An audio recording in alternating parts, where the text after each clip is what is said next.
TPOT 20. That truly was an episode. After TPOT 19's jaw-dropping ending, J&J really had some big shoes to fill in the story. I mean, how do you even go from there? 4 is captured, 2 is depressed, all contestants are dead except for winner, loser, and Grassy, and Pencil was sent to the past.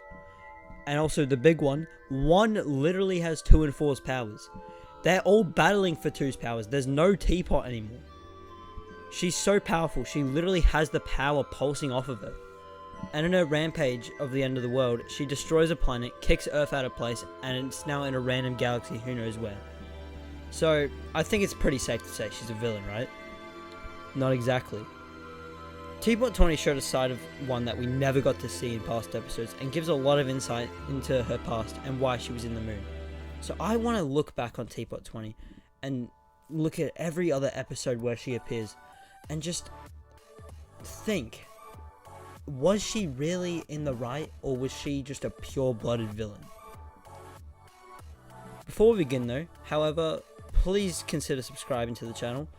I've only got 3 subscribers, unfortunately.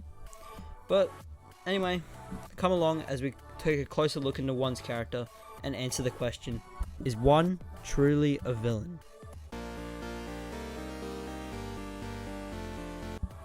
Now, let's wind it back, before BFDI even began. It's 2009, and we get to see the Algebraians just living life, like an X finds out his value. And for the first time, we hear 3 speak. She's shown to be the most kind and helping number out of all of them, doing selfless things just for others to benefit. Even when she's hurt, she doesn't worry about herself, she worries about others. But then, we get to see the one and only 1. Seeming distant from the others, just wanting to be included. She tries to go with 4 and X as they go to the equation playground, but they ignore her. She asks 2 to hang out, and they immediately just leave to go with 8. 1 just stands there, observing the others having fun with each other, and she just isn't, as if she's some sort of outcast. Never really connecting with the others, and being more of a backup friend to everyone. To the point she hasn't even been mentioned by name by anyone else.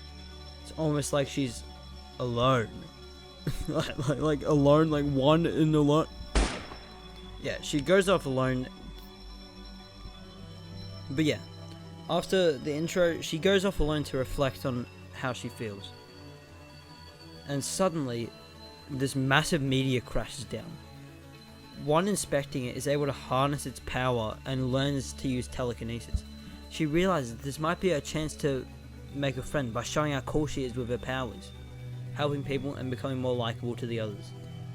As she gets back to the grasslands, 1 spots 3, and seeing as 3 is the most charming, she brings 3 along to be seeing the meteor. And when she shows 3 her powers, 3 goes crazy excited, wanting to try too, but 1 shows her violent tendencies as she gets mad at 3, saying it's her power, and she can't act like she just found it. And it's only 1's. Though 3 wanted to share this together, 1 sees this as a bonding friendship. They can be a duo of some sort, and teaches 3 how to siphon the power of the oil light.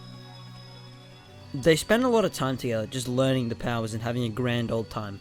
This is a nice scene really, just showing off the side of 1 we never got to see. Things look so peaceful and nice. 1 and 3 are just sitting there laughing, talking like they've been friends for years. And after such an eventful night, 1 goes to sleep smiling.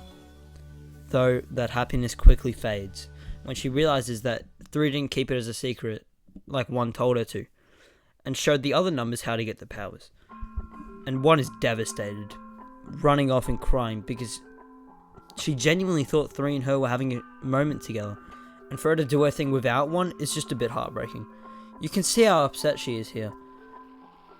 But as the others return and begin to wind down underneath the tree, 1 appears from the shadows, and she's pissed.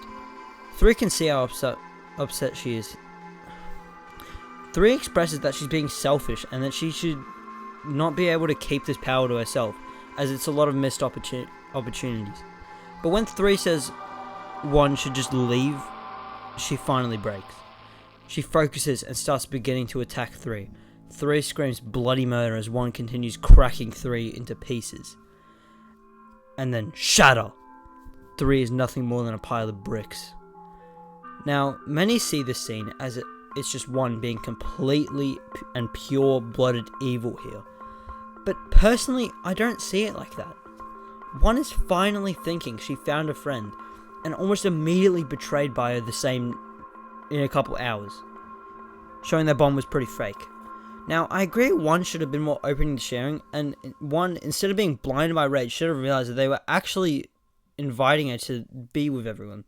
And I quote, 3 says, "Come on, 1, get under here!" As you see the others smiling invitingly. She could have been a part of the team, but no, she let her anger get the better of her. Though anyway, the other numbers are pretty freaked out, and when 1 recovers 3, but not completely, she seals the deal for herself. 4 goes to steal the big yo-yo light to make sure 1 doesn't get it. And after help from the others, they seal her inside the moon. For 14 years. That's just cruel, man. I mean, imagine drifting in space for 14 years with nothing but your own mind. That sounds like torture. Especially since the last thing 1 realized was that no one loved her. No one was rooting for her. And lightning letting her out at the time looked like a curse, but when we realize 1's motivation to gain more power is just to fix 3, that's really endearing. One of the first things she does after escaping is finding 3 in the forest and staring at her, seeing that 14 years later 1's mistake is still present in 3. She knows that she can fix it like she said in the past, if the others just trusted her to fix 3, but no. She casts away for 14 straight years, and the first thing she thinks of doing is fixing 3. Yes, she also wants to get revenge on the other numbers, but remember, they all turned on her in her most vulnerable position. No hesitation at all. Imagine if you accidentally got someone in hospital by an accident, pleading for forgiveness and trying to salvage things with them, but then the police throw you in solitary confinement for 14 years. No social interaction or nothing. They can't expect you to be fixed after that and think you've learned your lesson. If anything, you're way more broken. So 1 doing all this to fix 3 seems justified in my humble opinion. Yes, the methods of this are less than ideal.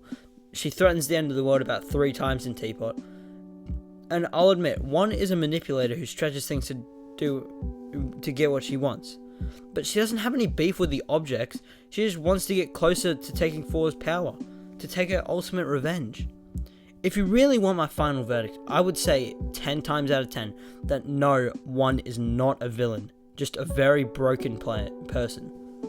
Though putting 4 on the moon was pretty dumb. What the hell? I hate you, 1. I hate you. This video was for nothing.